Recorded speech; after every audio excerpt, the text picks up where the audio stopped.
The title of this video is Peering Behind the Veil of Despair. The Gemara tells us in Parshas and Daf Nun Daled Amud Aleph in the Mishnah, Chayav levarach Adam al harak m'shem levarach al hatova, that a person is obligated to bless Hashem for the bad things the same way he does for the good things.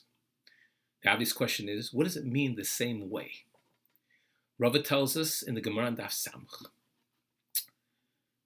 the kabluni b'simcha, that a person needs the makabel, he needs to accept whatever Hashem gives to him b'simcha. What does it mean b'simcha? Rashi says, b'leiv of shalom, the complete heart. He has complete trust in Hashem. Whatever Hashem does is good. As Rabbi Kiva tells us, kol da'ovid rachmona b'tav ovid. Everything Hashem does is good. Whether we perceive it as such, we don't perceive it as such. There are things we call good, things we call bad.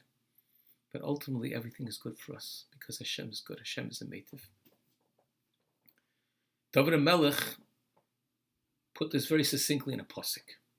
He tells us, Chesed u'mishpat ashira, that for kindness and judgment I sing. L'cha Hashem azamera, and to you Hashem I give song. I give song for the Chesed. I give song for the mishpat, for both the kindness and for the judgment. So we see clearly from the Gemara that a Jew is obligated to accept everything the way it is, not to try to change anything, not even want to change anything. Because if he wanted to change something, then that would be an indication that he didn't completely accept that it was good. That's what the Gemara tells us. There's another Gemara. This Gemara is in Parshas and Daf Yud. The Gemara tells us a story about Chizkiyahu HaMelech and Yeshayahu Navi. Yeshayahu Navi was commanded by Hashem to go to see Chizkiyahu and to tell him the following. Chizkiyahu HaMelech, you are doomed to die, not only in this world, but in the next world.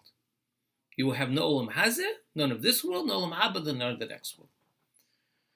So Chizkiyahu said to him, why? What is such a strong judgment on me? Why? Yeshua told him, because you didn't have children. You were not Isaac in the mitzvah of Pirivriavia. You did not attempt to have children.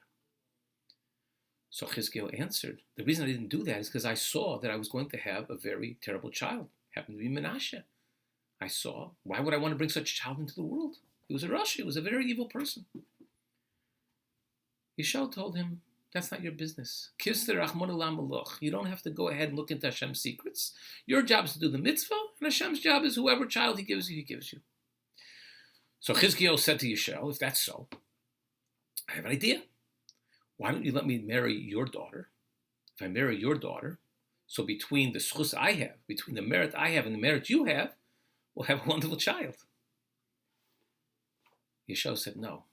He said to him, Kvar nigzor lech, that this has already been a gzeira, this has already been determined that this is what's going to happen to you, and nothing you can do about it. And that, Chizkiyahu said, I can't accept that. I have a Kabbalah in Beis Abba, I have a Kabbalah all the way back from David HaMelech, the Alter Zayed. I feel that even when the sword is upon the neck, al tisyayish min harachamim, a person should not despair from having rachamim. Meaning that you never give up. Meaning, even though the situation looks bleak, looks grim, looks impossible, kvar nigzar lecha, there's already gzeira, nonetheless, you never despair from Hashem's mercy. Now, this Gemara seems to be an outright contradiction we said before. As we said before, that a person is chayiv, he's obligated to v'varach al harakshin v'varach al hatova, that he has to accept whatever it is. He's not trying to change anything. If Hashem did it, it's good. Why would he try to change something which is good? Yet at the same time, we see from the story of Chizkiyahu that even though he was doomed to die, nonetheless, it was the daven. Nonetheless, he should never despair from Hashem's rachmanis, from Hashem's mercy. How do we put the two together? So Rav says that really a Jew needs to hold both of these in his heart at the same time. Meaning what? Meaning if Hashem gave me a situation, even though I call it bad, it's good. That's what Hashem wants. That's what will be. I accept it. Believe shalom with a full heart.